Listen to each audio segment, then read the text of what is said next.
Hola, soy Gester Candray, investigador del Instituto de Ciencia, Tecnología e Innovación, y agradecemos por tu participación en este ciclo de conferencias que es parte del trabajo que hace Red Clara y Raíces y el Instituto de Ciencia, Tecnología e Innovación. El día de hoy vamos a hablar sobre el financiamiento de la educación más allá del porcentaje del PIB en el periodo de 2000 a 2018. En primer lugar, quisiera explicar por qué surge esta investigación. Esta investigación tiene dos justificaciones.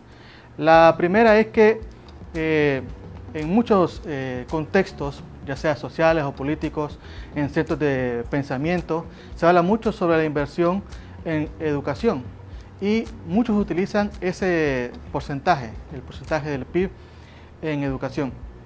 Cuando yo empecé a escuchar esto, me parecía interesante que la gente lo hablase y me generaba interés de saber a qué se estaban refiriendo con eso. El porcentaje del PIB de educación se puede obtener dividiendo el porcentaje que invierte un país en un año, dividiéndolo con el porcentaje del Producto Interno Bruto, multiplicándolo por 100. A esto se le conoce el porcentaje del PIB en educación. Entonces, muchos hablan sobre que hay que invertir el 6% en educación, y cuando yo miraba eso me parecía que había como una especie de tomar a la ligera ese valor. Ya vamos a ver por qué lo considero así. Otra de las razones por las cuales decidí hacer esta investigación es porque en el año 2018 el Banco Central de Reserva actualizó la medición del PIB. Esto hizo que se modificaran todos los datos macroeconómicos y sociales que estaban regulados bajo el PIB. Entonces, esas dos acciones fueron las que me permitieron a mí profundizar un poco más sobre cómo está organizado el financiamiento de la educación, conocer un poco más, y nos invitó a buscar más información al respecto. Como decíamos, el año 2018 el BCR hizo esa actualización y arrojó un dato muy interesante, y es que arrojó que la economía de El Salvador era más pequeña de lo que proyectaba. ¿Qué significa esto en términos prácticos? Significa que todos los indicadores iban a modificarse en sentido positivo, iban a crecer. Así como que este indicador, que fuera más pequeño, significó que por ejemplo, en el porcentaje de la deuda del país se aumentase, también significaba entonces que los porcentajes que se invertían en educación, en salud, iban a aumentar. Entonces, al no tener un dato actualizado, decidimos hacer esa investigación y decidimos profundizar un poco más sobre ello.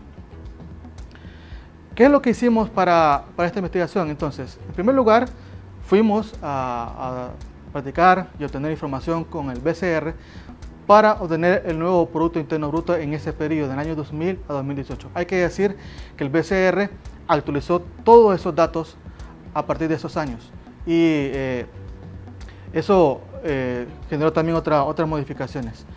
Además de eso, de obtener ese porcentaje del PIB, decidimos buscar el presupuesto general de la nación votado y modificado en todo ese periodo del año 2000 al 2018. El presupuesto general de la nación votado es aquel que se aprueba generalmente antes que se vaya a ejecutar en el periodo fiscal. Y el modificado es aquel que ya durante el proceso de ejecución se le van haciendo modificaciones, ya sea ajustes para más datos, más cantidades o menos cantidades de dinero. ¿Qué más hicimos con esto? Obtuvimos los presupuestos del Ministerio de Educación votados y modificados en todo ese mismo periodo.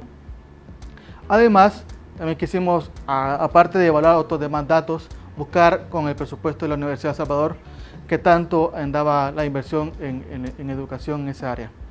También obtuvimos unos presupuestos nacionales por quinquenio, y eso es parte también de una de las conclusiones que vamos a obtener.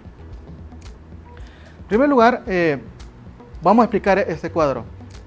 En este cuadro lo que estamos viendo en la primera columna son los valores del Producto Interno Bruto, el presupuesto general de la nación votado, el presupuesto del Ministerio de Educación, Ciencia y Tecnología, y la relación de ellos con respecto al presupuesto general y con respecto al PIB. Ustedes saben, Francisco Flores gobernó entre el año 1999 al 2004. Entonces, el primer presupuesto que él presentó fue en el año 2000. Por eso que a partir de ese año es que tomamos en cuenta la gestión del presidente Francisco Flores, del año 2000 al 2004. Esos son datos que presentaron en su quinquenio. ¿Qué podríamos hablar sobre esto? Bueno, para empezar que si quisiéramos hablar del crecimiento general, vemos que hay un crecimiento generalmente moderado con respecto al presupuesto del Ministerio de Educación. Cuando hablamos de la inversión de educación con respecto al presupuesto general de la nación, o sea, de lo que recauda el gobierno, vemos que esto ha estado alrededor del 18-19%, a excepción del año 2002. El año 2002, para todos los casos, en el quinquenio Flores, es muy interesante porque es el año en que mayor inversión se obtuvo con respecto al PIB y cuando menor inversión respecto al presupuesto general de la nación se obtuvo. Esto tiene una explicación, porque ustedes recordarán que en el año 2001 hubo un terremoto en El Salvador, 2 terremotos que generaron muchos daños en la infraestructura escolar, y eso hizo que el Ministerio de Educación obtuviese préstamos para poder mejorar la infraestructura. Entonces, este crecimiento del presupuesto de educación tiene esa explicación. Está dado porque se buscó de alguna forma reconstruir aquellos daños que se hayan hecho. Estamos viendo entonces que el presupuesto de Francisco Flores se mantuvo relativamente estable, a excepción del año 2002 que hubo un crecimiento bastante notable.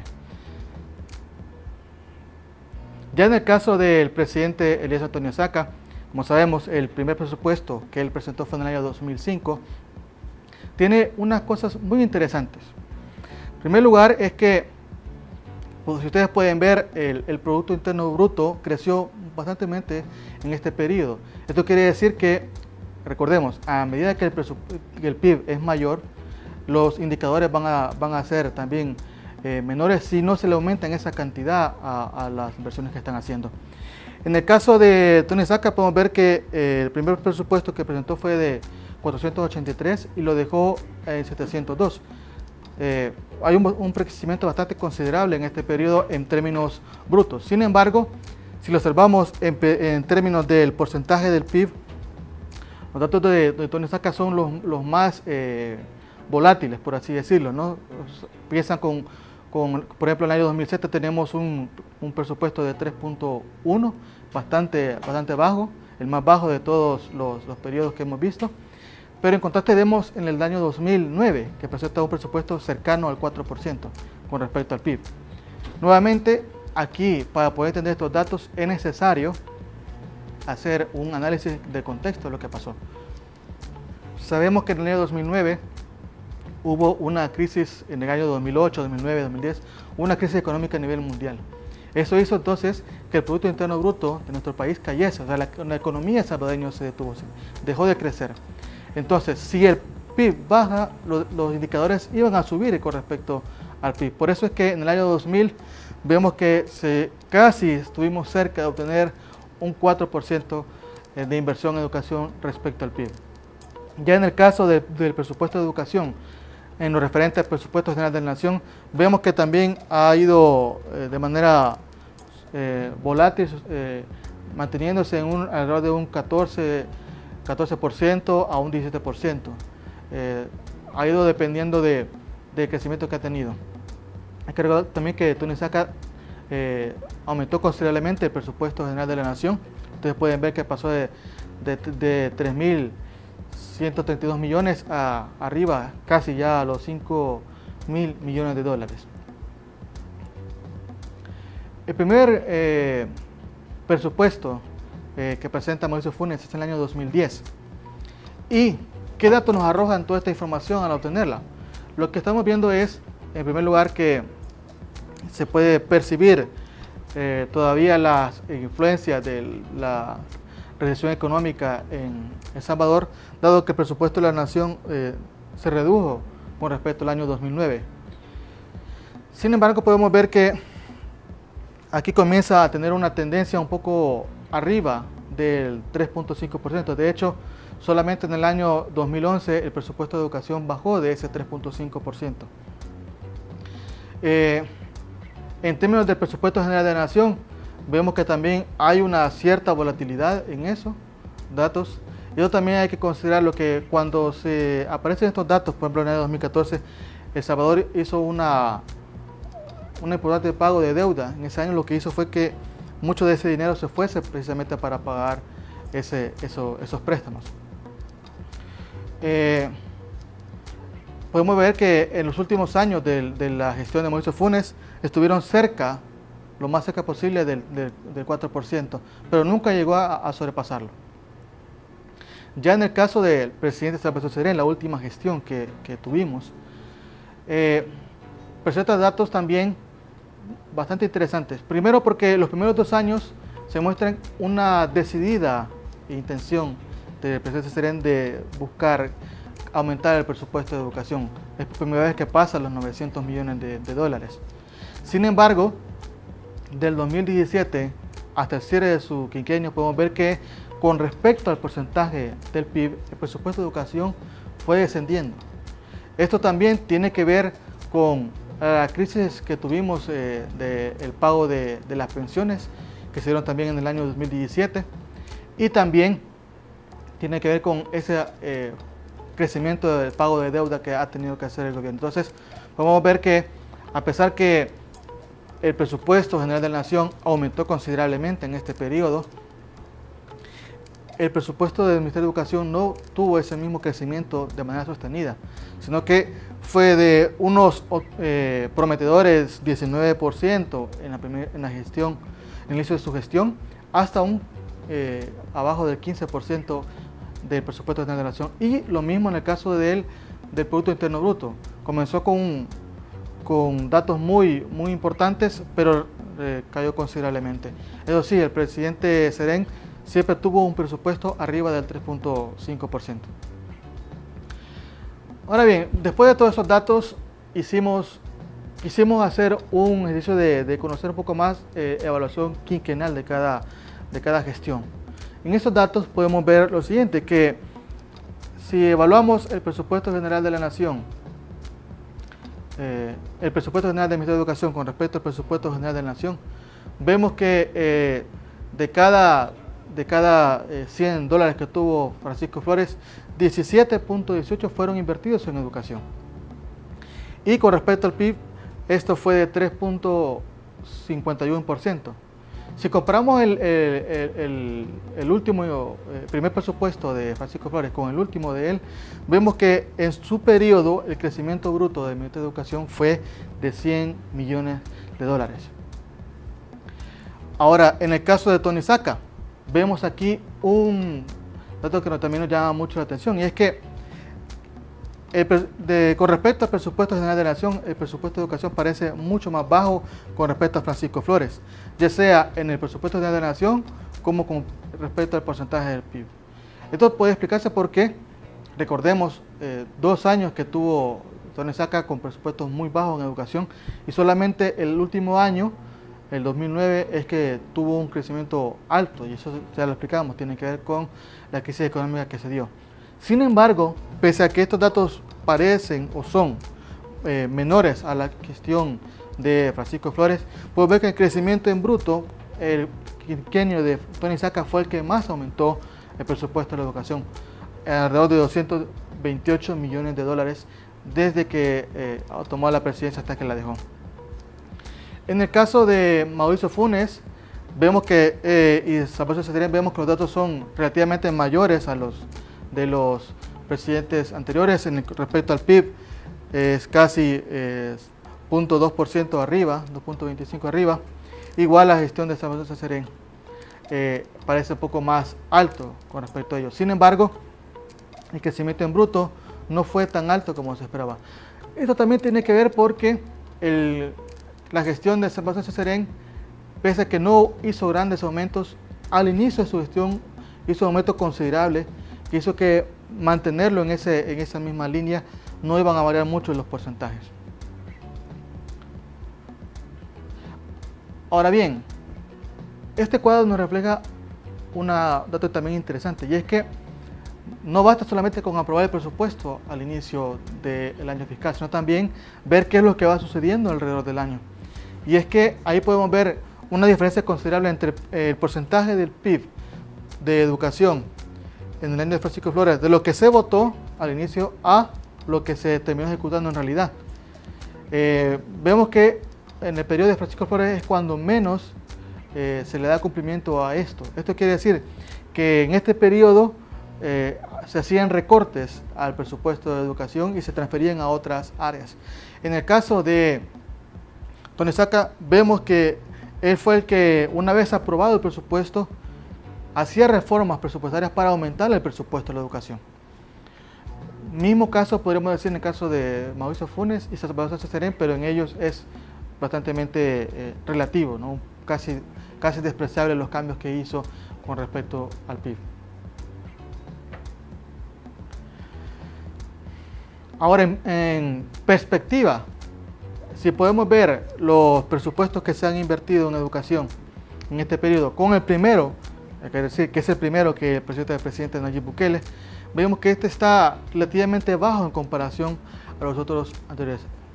A pesar que en el presupuesto del presidente Nayib Bukele, por primera vez un presupuesto votado va a llegar arriba de 1.000 millones, esto no parece suficiente. Y con respecto al presupuesto general de la nación y con respecto al PIB, se ve un claro retroceso en la inversión en educación.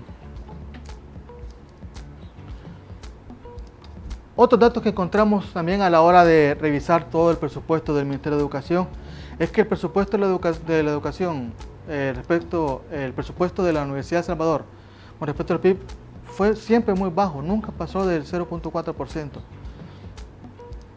Y con respecto al presupuesto general de la nación, nunca sobrepasó el 2%. Esto nos indica que hay una poca apuesta para invertir en la educación universitaria gratuita, pública en El Salvador. La inversión en salarios, esto también es interesante porque muchas veces se ha dicho que el presupuesto de educación se va todo a salarios de docentes. Lo que podemos encontrar es que la inversión en salarios en general, aquí hablamos de personal técnico, administrativo y todos los demás pagos que hace de la planilla del Ministerio de Educación, es el 67% de su presupuesto. Quiere decir que es un presupuesto bastante alto que se invierte en ellos. Sin embargo, el presupuesto para los salarios docentes del Ministerio de Educación solamente es el 43%, o sea que está abajo del 50%. Otro dato también que encontramos es que el gasto de administración central es el 18%, un dato bastante también alto.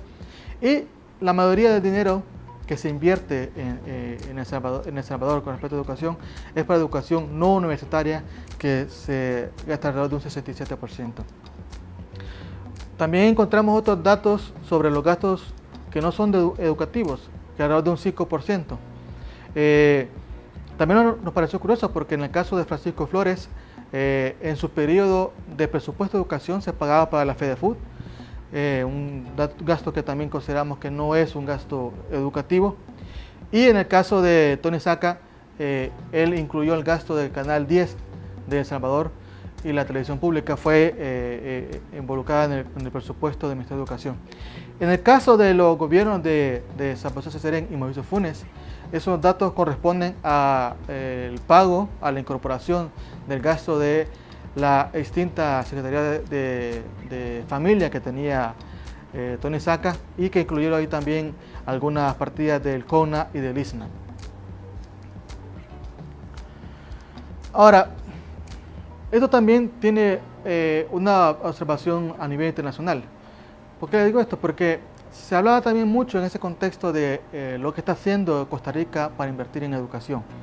Mucho se habla que Costa Rica está haciendo enormes esfuerzos de inversión. Cuando también yo me di cuenta de eso, decidí buscar sobre cómo es posible que Costa Rica haga esa inversión considerable de su presupuesto en educación. Y encontramos también datos bastante interesantes.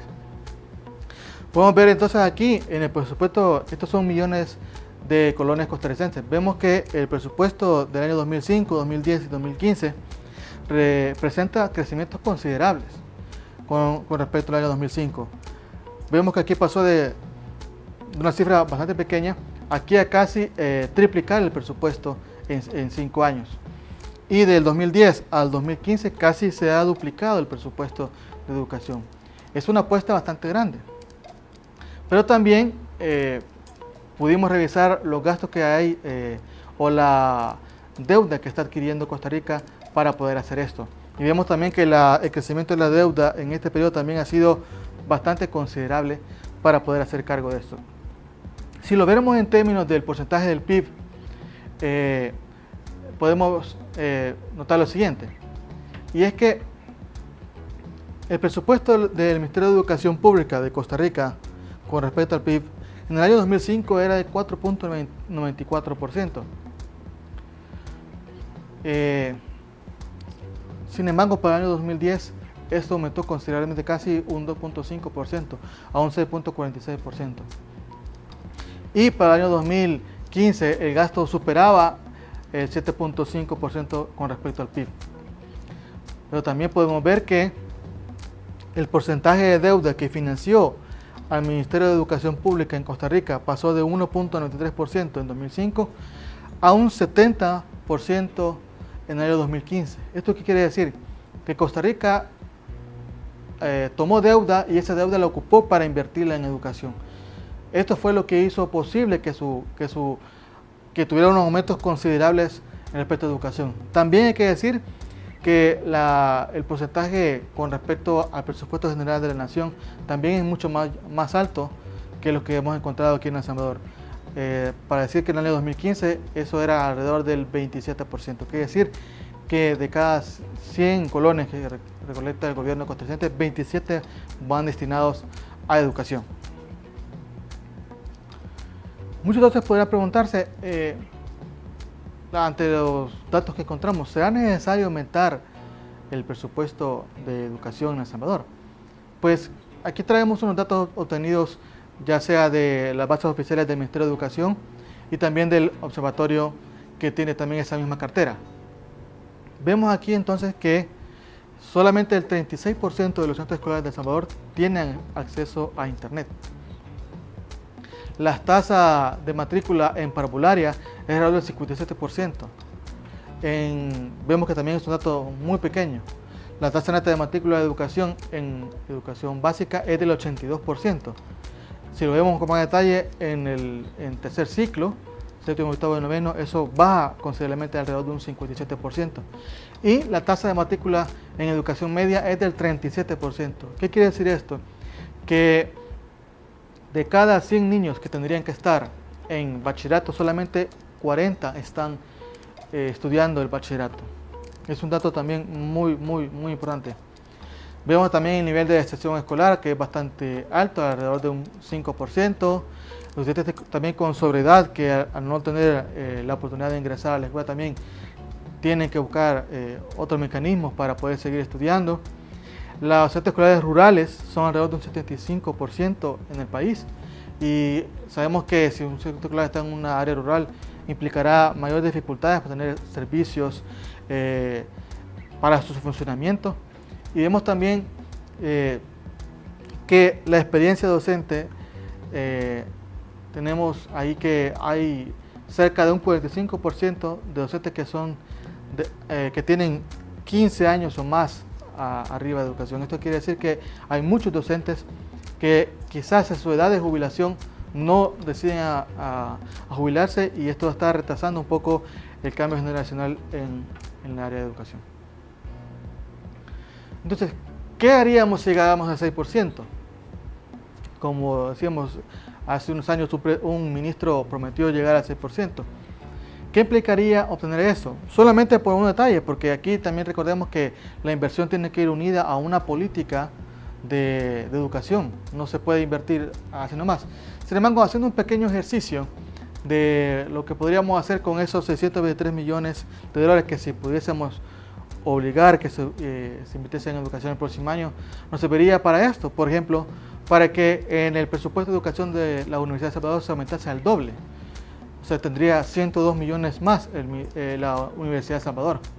Podríamos duplicar el presupuesto de educación en el área de primera infancia, que ahora es muy reducido. Podríamos también duplicar el presupuesto para el área de bachillerato, aumentar otros 90 millones. También podríamos, como tiene la intención el Ministerio de Educación actualmente, aumentar la inversión en reparación de escuelas. Podríamos aumentar a cerca de 100 millones más para poder reparar nuestras escuelas. Y podríamos también aumentar el presupuesto de gastos escolares, que ha sido también deficiente para ellos. También de este presupuesto se podrían pagar 10.000 becas con un salario mínimo, que podría costar nada más alrededor de 36 millones. Vemos que todos los datos no cubren los 623 millones, pero da una idea de qué se podría hacer para invertir si tuviéramos ese dinero. En otras palabras, podríamos hablar que sí existe la necesidad. Existen varias deficiencias en nuestro sistema educativo que es necesario poder cumplirlos. Y esto no se puede hacer si no hay una apuesta decidida para invertir. Existen las necesidades reales para poder invertir en educación. También vemos que del año 2000 al 2020 el crecimiento con respecto al PIB de educación ha sido nada más del 0.5%. A este ritmo, llegar al 6% nos tardaría décadas para poder alcanzarlo. Eso quiere decir que si no decidimos hacer un cambio como política de Estado, como política pública, esta realidad no va a poder cambiar. Esto solamente va a cambiar cuando haya un acuerdo nacional por la educación que garantice no solamente la inversión, sino también que pueda garantizar que haya un plan de trabajo, que todo ese dinero que se pueda recaudar pueda ser invertido realmente en educación. Eso es todo en este día. Agradecerles por su sintonía. Solicitamos también ahí que si tienen algunas dudas, inquietudes o preguntas respecto a los datos que hemos presentado, con gusto pueden ustedes dejar sus comentarios en este video o también enviar sus dudas e inquietudes al correo electrónico presentado. Nada más y muchas gracias por su atención en esta conferencia.